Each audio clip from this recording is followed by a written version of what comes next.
just having a dream, believing in myself, believing in my skills, believing in my talent, and also surrounding myself with the right team. I had to surround myself with the right people. And everything took flight, but just my mother being on crack, Yeah. my dad being shot when I was a kid. Actually, my dad was holding me when he got shot. I was a kid, my dad picked me up when my dad got shot. Actually, my brother shot my dad, my uncle.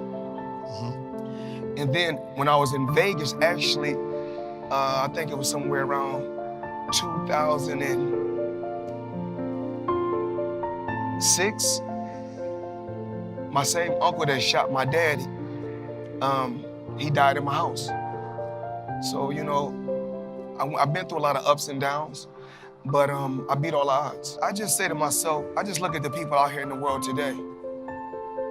And a lot of times we cry, we complain. We complain about things that's not really important.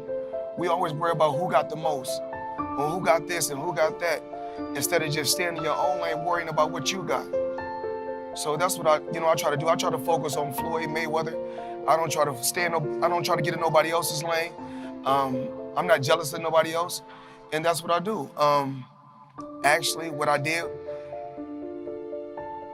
early on, you got to balance on a small scale. So what I was able to do was balance money on a small scale first. I made some mistakes in the beginning, but that comes with the territory.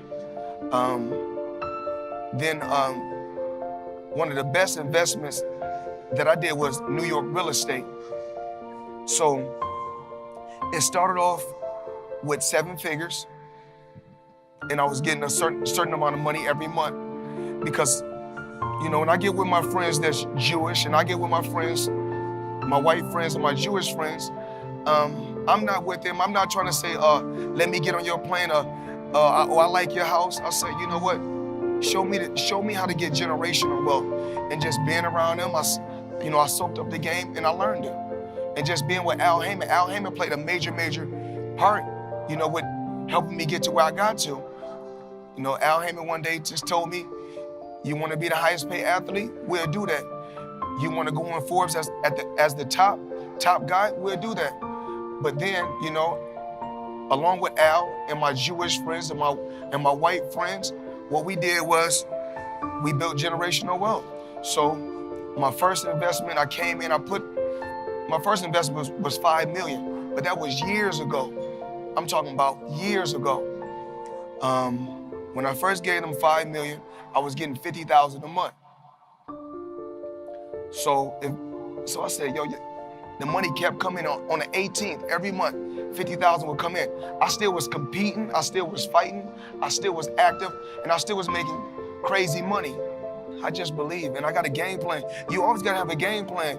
Even like everybody in this audience, what we're slacking is this. We have to go back to the old school, pen and paper.